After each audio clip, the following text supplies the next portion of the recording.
Why does it feel like the Spanish words and phrases we learn in school are rarely, if ever, used by native speakers in everyday, real-life conversations? How are you?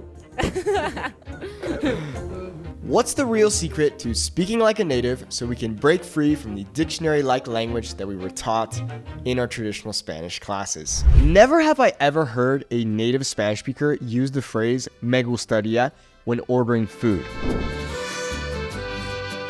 My friend Q Paul recently did a video on this and he went off on a nice rant. Check it out. I'll link to it down below in the description. And I completely agree with Paul on this one. And never have I ever heard a native Spanish speaker use the phrase me gustaría when ordering. It would be very weird for me to say, Hola, me gustarían unos tacos. I feel like they would kind of look at you and be like, okay, that's cool that you'd like some tacos, but do you want us to give you some tacos? It's weird to translate this into English, but it just doesn't sound right.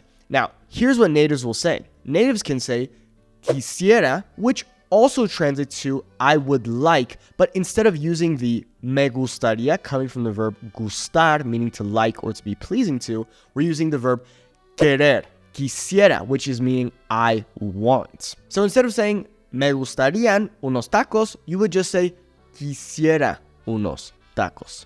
Personally, I don't always use quisiera. I typically use me das or me da. Me das unos tacos, por favor? Me das means give me. You give me.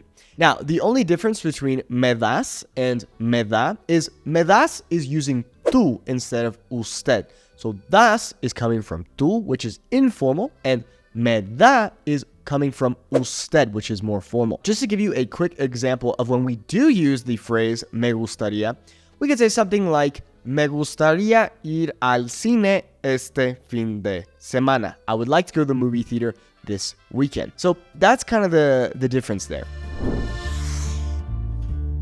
Okay, so if you didn't know, I live in Mexico City, and oftentimes I hear foreigners say to random people or their Uber drivers or whatever, they'll say, Hola, ¿cómo estás? Or Hola, ¿cómo está? Now in English, this works, and we do this all the time. Hey, how's it going? Or hey, how you doing today? In Spanish, we don't just randomly say that to people. We can, but it's better to say buen día, buenos días, buenas tardes, or buenas noches. All of this depends on the time of day. So typically here in Mexico City, for example, when I walk out into the street, it's morning, I maybe see some people in my neighborhood that I know. I'll say, hey, buenos días, or buen día. Well, I won't add the hey in there.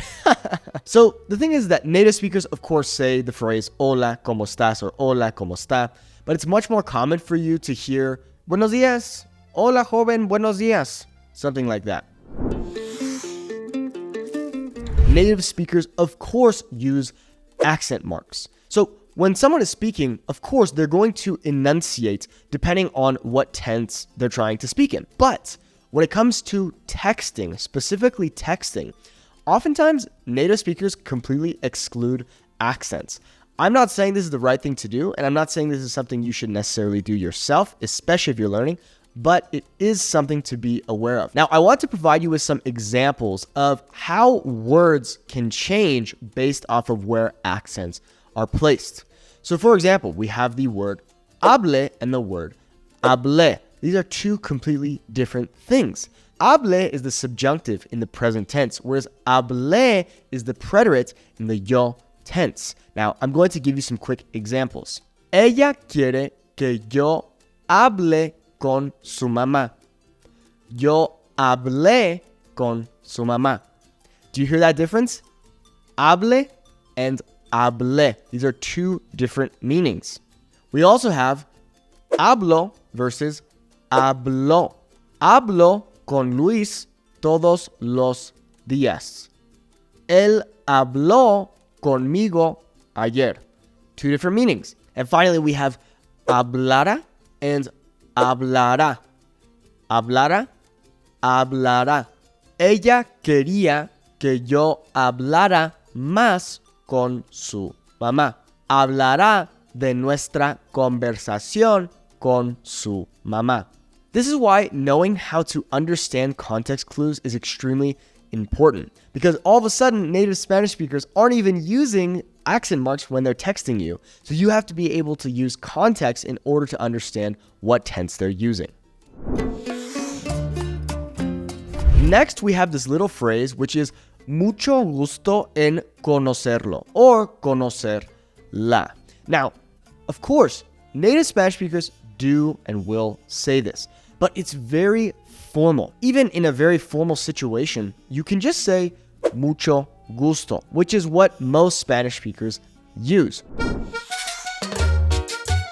In Spanish, we have these interesting words, which are cuyo and cuya, and cuyos and cuyas. Now, these all mean whose. It's very rare to hear this in everyday conversation. We would just use this little formula of de plus a pronoun. So let me give you two different examples. El hombre cuyo coche fue robado. The man whose car was stolen. Versus el coche de ese hombre fue robado. That man's car was stolen. Now, I understand that the translation there is slightly different, but just be aware that many times in everyday conversation, we will not use the words cuyo, cuyos, or cuya and cuyas. Like I said, it's much more common for native speakers to use the little formula of de plus a pronoun. And finally, we have vosotros. Hear me out. Don't go to the comments and get angry just yet. Of course, in Spain, vosotros is used. And if you're not familiar with vosotros, it is the informal plural tense. For example, instead of saying ustedes in Spain, if we were talking to a group informally, we would use vosotros. For example, vosotros habláis español. You guys speak Spanish, and this would be informal. Whereas ustedes hablan español in Spain would just be formal. You guys speak Spanish. Here's the thing. Of course, vosotros is used in the Spanish-speaking world, only in Spain.